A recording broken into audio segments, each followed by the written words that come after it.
a subcommittee involved with communication, a subcommittee that will be involved with security, and all of them who are supposed to constantly what we describe as realities, so that when an incident happens, you don't start thinking what to do. They just move into various locations and do what they have to do.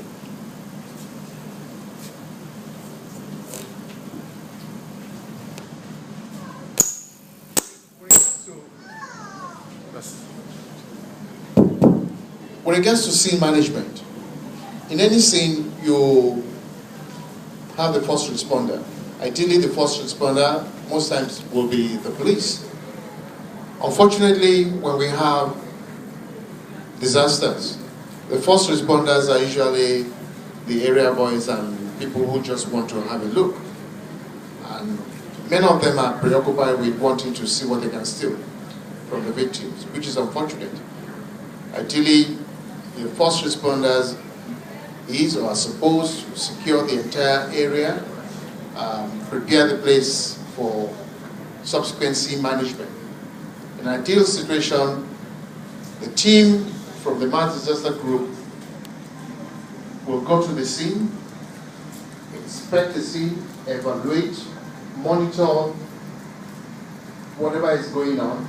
It's a multidisciplinary team which comprises not just the forensic pathologists but the forensic anthropologists. These are those who are specialized in the use of, in the study of bones. You have forensic entomologists, you have criminalists or scenes of crime officers, there's police, the security team. All this constitute the team that will go in to retrieve bodies. And there's something that is very important. When that team gets to the scene, they do not remove anybody. The first thing that has to be done is to remove survivors. Yeah. You remove the survivors, leave the bodies, and leave all the belongings. After removing the survivors, the area is now divided into a kind of grid, because each body, you should be able to say where you picked up a particular body. You should be able to identify where you picked up a particular item or belonging that could be of use again with regards to identification. The disposition of the body might give us some information as to the scatter pattern, as to when you want to start reconstructing the accident. Anyway. And ideally, as part of the risers, you would have identified in that particular geographical zone the best place to use as a temporary morgue. Ideally, you do not want to use the hospital facility, because what's going to happen is that the living and the dead will be transported to the same place, and one will be disturbing the other. You don't want that. Ideally, you have a refrigerated container which you use as a temporary storage area. You have a temporary morgue, which is very easy to set up. The bodies are brought in, properly documented. They are tagged with numbers. I can say Dana 1 to Dana 20.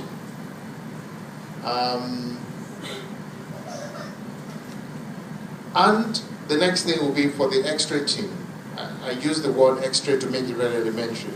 Ideally, we are talking about forensic radiologists who will come take radiographic shots for the purpose of identification, for the purpose of picking up foreign objects, for the purpose of identifying the various injuries.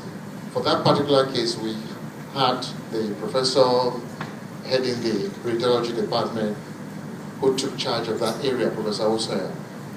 We had a team of experts from dentistry because we had to do dental charting. And there were two of our colleagues again, the two Okobanjos, who came in to share their expertise. So after the radiological examination, of course, the next stage, by the way, the bodies were kept in two mortuaries, Trust Funerals, and also the mainland mortuary under the management of Trust Funerals as well. And when we finished the first 49 bodies that were not that badly damaged, we moved on to dealing with the other cases. And we had a truck that was always bringing bodies to Agege, where we did all these cases. I think we spent about 10, 12 days, and there were days that people had to sleep in the mortuary just to get things done. There were colleagues that joined us from other parts of the country.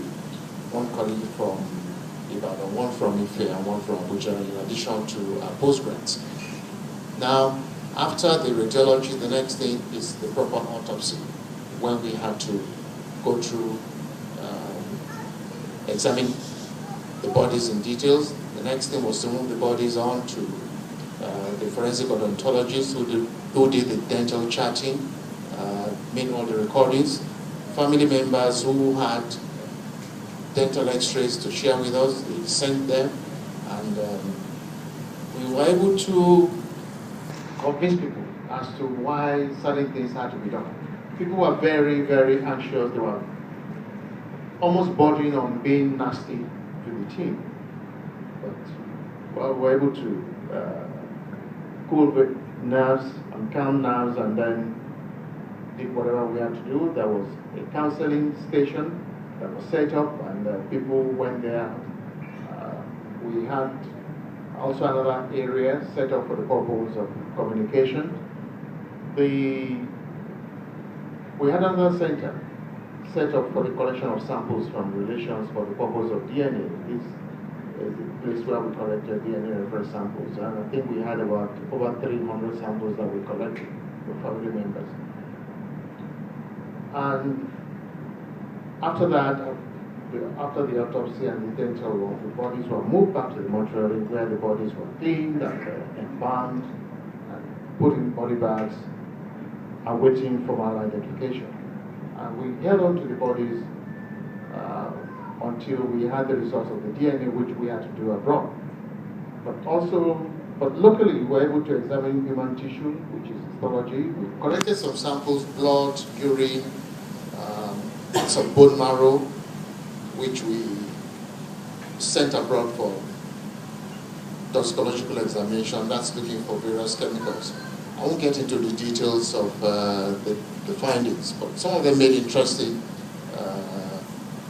We made interesting observations. Don't forget, we still have the matter in the inquest is still going on, so we want to leave that.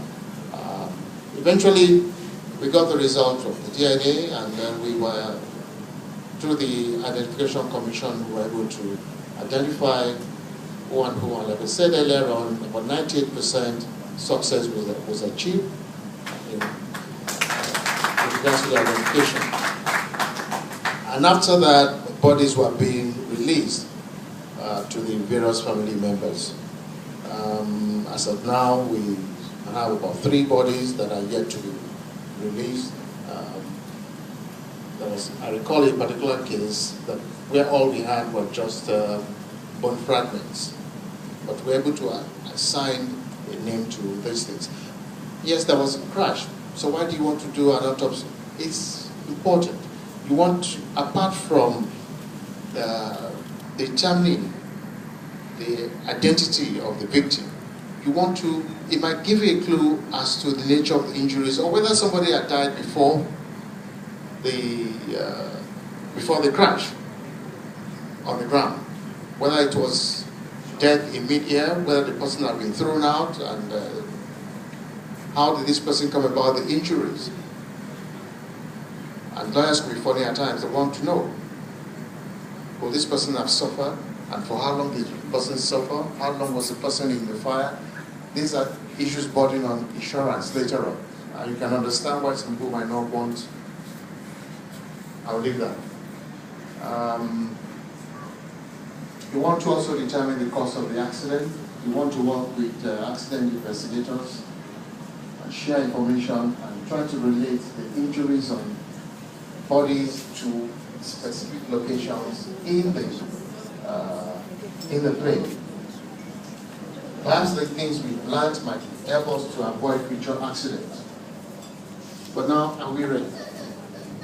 I will say again that the Majesty, Lagos State Rotary, however,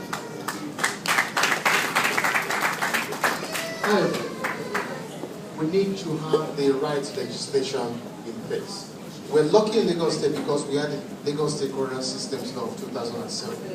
And with that, we were able to take control of the debt and investigate. If we didn't have the appropriate coronal systems law in Lagos State, it would have been very difficult. So, apart from having the appropriate legislation, we want to have in place the infrastructure. Do you have the capacity to store the bodies? And I can tell you that Lagos State is in the process of acquiring mobile phones. Just in case the capacity. Lagos State is in the process of setting up its own forensic science laboratory. And it's hoped that if the federal government can follow suit, maybe we can achieve a lot. But like I mentioned earlier, we also need to rehearse, we need to have the appropriate committees in place, and hopefully, at the end of the day, in this country, we'll be able to say no to mass burial. Unfortunately, shortly after that thing happened, there was an incident in South, and we ended up with mass burial. We've been having incidents, a lot of them, up north, mass burial. We can only hope that we'll put our money where our mouth is. We can only hope that the federal government and all those involved will learn to do the right thing. Again, on this note, I want to say a big thank you to the Lagos State government for the backing and for the achievement. Thank you.